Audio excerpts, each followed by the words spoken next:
What's up, everybody? This is Mark from Solar Games. We're getting close to the end of the year. So one of the things I love to do towards the end of the year is to reflect on the year and reflect on myself, but also around the things that I do and the things that happened this year. Now, as I was looking through some photos in my collection, I saw some pictures of Flesh and Blood boxes, booster boxes that I was selling back in 2020. Now, I know that's 2 years ago, but I think it's really interesting as a point to bring up today because we're in a recession. It's a very similar market. And I just want to tell people about, look, mistakes I've made in the past too, and how no one can see the future.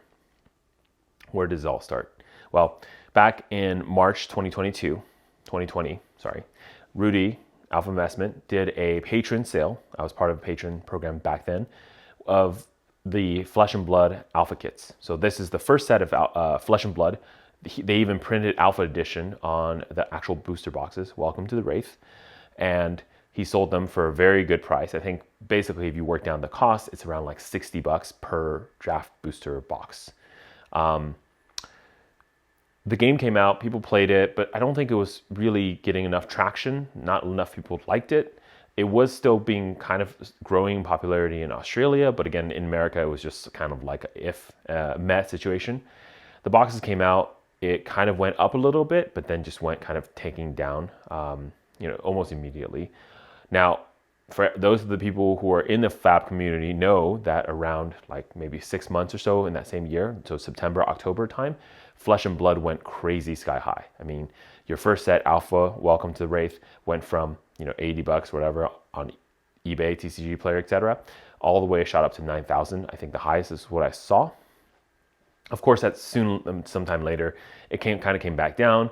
And right now we're sitting around like the $1,500 to about $2,000 range. Again, if you held on to the boxes, you would have made a killing, even if you waited this long and lost like 4x from the top, right?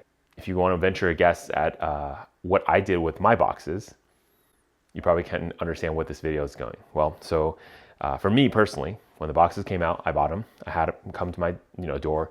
I had the draft booster boxes. I think I had 6 of them or 8 of them. I don't remember how many I bought. And of course, I had 3 sets of the hero dual decks. So this is remember those bricks that Magic used to sell of pre-made pre-con decks? Well, they made a deck for each hero. So there's 4 heroes in Flesh and Blood, and basically it's a 2-row thing.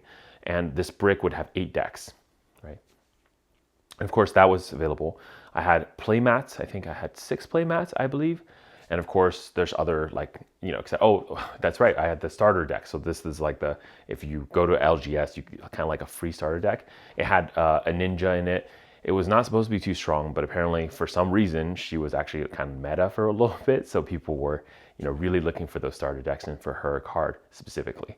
Of course, I also got a set of promos that came with it. Basically, some of the really funny stuff, plus some etch foil stuff. Great stuff just for the first set. Look, I think overall it was worth the money, but of course, I looked at the thing and I started panicking. In fact, here, this is, I cut out a box for myself at some point, and basically it's the Alpha Edition box.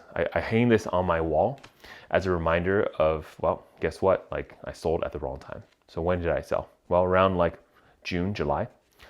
I looked at the Alpha boxes, despite all my friends telling me, even one of my friends commenting while we're playing Magic, that he was saying, hey, you should just hold on to the boxes. You have the Alpha Edition of Flesh and Blood, basically.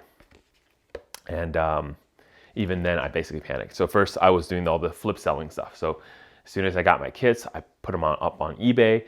I sold the play mats. I sold the kit. I sold the draft booster boxes. I sold the decks of the hero decks. I sold the starter deck. I sold some of the promos as well. I mean, the promos were really tanking. A lot of the promos back then were like $5 each for the potions and for the monkey. It was just bad time. And of course, I just saw throughout the months that followed, the prices were tanking more and more. To the point, basically, I felt like Flesh and Blood was a game where if you want to open the box and if you get the legendary, the cold foil legendary or cold foil fabled, sure, you could have made more money, but almost everything else, it was just worthless, right? So a lot of the majestic rares and ultra rares, super rares, whatever, just weren't as good. So, I felt like, man, I really just am not part of this, it was not a good time for me. So I think I opened one box. Of course, I wanted to experience the product and understand what the cards are. And of course, I opened it, didn't get any hits or anything like that. I sold 2 draft boosters on eBay for, I think, $85 each. I felt like, hey, I'm a pretty smart guy, 85 minus shipping, whatever. I basically got the cost of the booster boxes back, except, but I'm getting more, right? Because I have play mats and other stuff I sold. And then fast forward around like July, I got so mad at the game. I said, you know what? If I just want to land a legendary or fabled foil, cold foil. And so I opened up the other, I think 2 boxes I had left, and I just opened them like in one night. It was like one sitting. I opened them all, put them all in the binder, the good cards, etc. Put the rest of the cards in like a closet somewhere. Come like, October, I think it was August actually. I started seeing the price continue tanking. So I actually listed the entire folder on Mercari, and I sold the whole thing, I think, for like, I don't know, $150 or something. I mean, just to give you an understanding, like even a single card in that folder at one point was over $300. So whoever bought that set from me probably made a good killing. Hopefully you didn't flip it like I did and was an idiot. So yeah, I mean, basically at this point I have some of my promos left because I just kind of liked them, so I kept them. I have a set of the decks which I've already opened, and so I've played with them, so they're good. They're all sleeved up and all that stuff. I think I have a Ira, like the Ninja starter deck promo thing as well somewhere. I don't know. And then of course I have a bunch of the bulk, like I guess in Flesh and Blood they don't have common uncommons. They just have common and they have like rare. So some of the commons and lots of the rares I still have in a bulk box somewhere. I think what I'm trying to say in this video is, look, no one knows when the times are bad, when we're at the valley, when it's really just uncertain times in the future, no one knows what's going to happen. Look, Flesh and Blood could have gone the way of many, many, many other trading card games and just died, right? All these new TCGs that start and just die. Even games created by really good creators, like, think like, Keyforge, made by Richard Garfield, died. You have the Game of Thrones card games, or like Legend of Five Rings. All these card games died. And that's where Flesh and Blood could have gone, right? So in some ways I was trying to protect myself from going to zero. But had I had the mindset that I have today, right, where I can say, look, man, I spent $600. Just throw it on a shelf. If it's fun, play with my friends a little bit.